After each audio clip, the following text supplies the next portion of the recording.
Hello and welcome everybody. Today is the last day for the story, The Summer of the White Horse. Yes, you will also get questions and thematic explanations and all. But most of it I've already discussed, line by line explanation as well as your background of the story, which is very significant, which makes the lines very important. So follow it. If you have any doubts to ask me, and hoping to make it completely clear to you. If you have any questions, you can also mail me to reshmamukherjee24@gmail.com. Alright, that's all. Let's move to the topic. Day 3 of the Summer of the White Horse. Today is going to be the last day. We are finishing this topic and then you tell me your doubts. If you haven't followed the other portions of it, you can of course follow the link. I will attach the link somewhere on top. You can follow it from there and then we will move to the last part. It wasn't easy, he said, to get the horse to behave so nicely. So Morad said, see, it is not that easy to make a horse behave in that particular way. At first it wanted to run wild, but as I have told you, I have a way with a horse. So some people, they can be friends with animals very fast. So I have that way and I can get it to do anything I want to do it to do. Horses understand me. How do you do it? I said. I have an understanding with the horse, he said. Yes, but what sort of understanding? I said. A simple and honest one, he said. Well, I said, I wish I knew how to reach an understanding like that with a horse. So Adam also feels that it would be very बहुत अच्छा होता अगर I could also befriend a horse and could ride it like you rode it. You are still a small boy, he said. When you get to be 13, you will know how to do it. As if 13 is a very kind of old stage of life where you know anything and everything. I went home and ate a hearty breakfast. That afternoon, my uncle Khosrow came to our house for coffee and cigarettes. He sat in the parlor, sipping and smoking and remembering the old country. Then another visitor arrived, a farmer named John Byro, an Assyrian who, out of loneliness, had learned to speak Armenian. My mother brought the lonely visitor coffee and tobacco, and he rolled a cigarette and sipped and smoked, and then at last, sighing sadly, he said, My white horse, which was stolen last month, is still gone. So that means it is John Byro's horse that Morad has stolen. So he has come here to, he was an Assyrian, but as there was nobody else to talk to, he learned the Armenian tongue, the language, and has come here to just for a talk. So he came here and he says sadly that I don't know where my horse has gone. My uncle Khosrow, who is always irritated, he says, it's no harm. What is the loss of a horse? Haven't we lost all the homeland? What is this crying over a horse? How can you just cry over a horse? We have lost our homeland. That may be all right for you, a city dweller, to say, John Byro said. But what of my surrey? So just think about me. I have a surrey, just the picture below. Surrey is that horse-drawn carriage. So I have a carriage. I cannot ride it because I don't have the horse. You being a city dweller, you may not require a horse. But I, who lives in the countryside, I of course need a horse too. I of course need this carriage to travel. Pay no attention to it, my uncle Khosrow wrote. I walked 10 miles to get here, John Byro said. You have legs, my uncle Khosrow shouted. So, John Byro keeps on trying to explain that you see, I am bothered. I don't have this carriage. I cannot use this carriage because I don't have the horse and I have to walk 10 miles over here and it's very difficult. So, immediately Khosrow said that you have legs. Use your legs. My left leg pains me, the farmer said. Pay no attention to it, my uncle Khosrow wrote. That horse cost me $60, the farmer said. I spit on money, my uncle Khosrow said. He got up and stalked out of the house, slamming the screen door. So he became so disgusted with this behavior of John Byro, bothered about a horse, that he slams the door and goes away. And John Byro tries every possible way to explain the man that it is a lot of trouble without a horse. But he never understands. My mother explained, he has a gentle heart, she said. It is simply that he is homesick and such a large man. So sometimes you feel sad that you have left your homeland and come so far. And then you are worried and sad and stressed out. Same is the condition of Khosrow. The farmer went away and I ran over to my cousin Morad's house. He was sitting under a peach tree, trying to repair the hard wing of a young robin which could not fly. So the robin could not fly and he was trying to, he has a way with birds and animals. He was very fond of them. He loved them. And just like Portrait of a Lady, here also you find this kind of a bond between the grandmother and the birds. Here is a bond between Morad and the animals. He was talking to the bird. What is it? He said. The farmer, John Byrow, I said. He visited our house. He wants his horse. You have had it a month. I want you to promise not to take it back until I learn to ride. So now he has come here on a cause. He knows that John Byrow is searching for his horse. Now in case Morad returned the horse before Adam learned to ride, it would be a problem, right? So he has come to say to Morad that don't give away the horse. Keep it a year. Okay, we could keep the horse a year, I said. My cousin Morad leapt to his feet. What?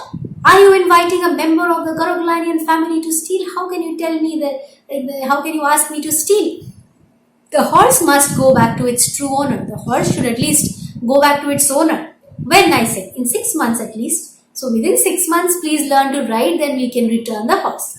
So having this in mind is something good, right? That I have brought this horse, but I'll not keep it forever for myself. I will return it. I just want to ride it for some time. He threw the bird into the air. The bird tried hard, almost fell twice, but at last flew away high and straight. So finally, the bird's wing was fixed. Okay, it could fly again. So we can see from here, this is a small example, how Morad has a way with birds and animals. Okay, he knows how to fix certain things, how to be their friends. Okay.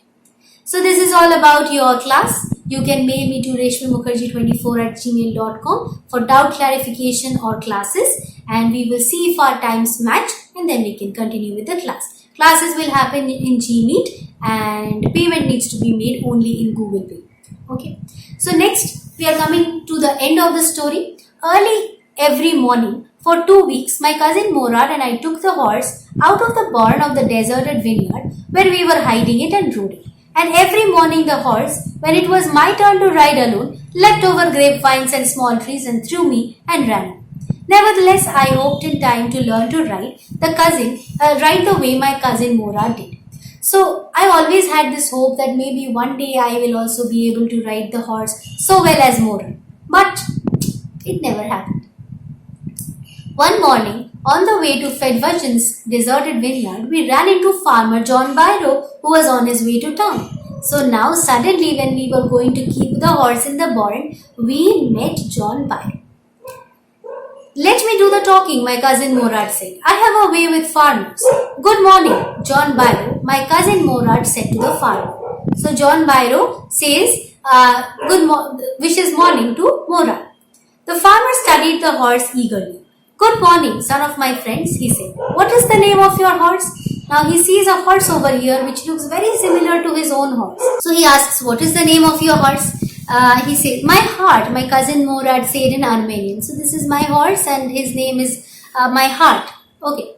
A lovely name, John Byrow said, for a lovely horse.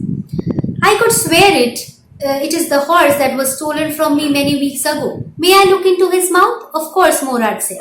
The farmer looked into the mouth of the horse. Tooth for tooth, he said. I would swear it is my horse if I didn't know your parents. So I know your parents, your Armenian family, and you never know how to steal. So I can trust that you of course haven't stolen it. Even when I look into the mouth, I see even the tooth is same. Okay. The fame of your family for honesty is well known to me. Yet the horse is the twin of my horse. It is exactly similar to my horse. A suspicious man would believe his eyes instead of his heart. So if I was a suspicious man, I would have believed my eyes. I would have thought that this horse is my horse. But as I know your family, as I trust them, I am not going to disbelieve you. Good day, my young friends. Good day, John Byrow, my cousin Morad said. Early the following morning, we took the horse to John Byrow's vineyard and put it in the barn. So we left the horse to John Byrow's vineyard. Okay. The dogs followed us around without making a sound. The dogs, I whispered to my cousin Morad. I have a way with dogs. So the dogs who were watchdogs, who could have shouted seeing them stealing or keeping the horse again in place, they didn't bark because Morad has a way with them too. They would at somebody else, he said. I have a way with dogs. My cousin Morad put his arms around the horse, pressed his nose into the horse's nose, patted it, and then we went away. So we went away, keeping the horse in John Byrow's farm. That, why do you think the horse was returned? Of course, because you don't want to be you don't want people to lose faith in you. Faith is something very important. If you lose trust in somebody, that is the worst thing that can happen. So as soon as he saw that John Byro still trusts him, seeing that the horse is similar to his own horse, Morad understands that they need to return the horse immediately so that the trust for their tribe remains. That afternoon, John Byro came to our house in his surrey and showed my mother the horse that had been stolen and returned. I do not know what to think, he said. The horse is stronger than ever, better tempered, thank God. So previously the horse was very rude, misbehaved and all that, but he has now become very good-hearted. Okay.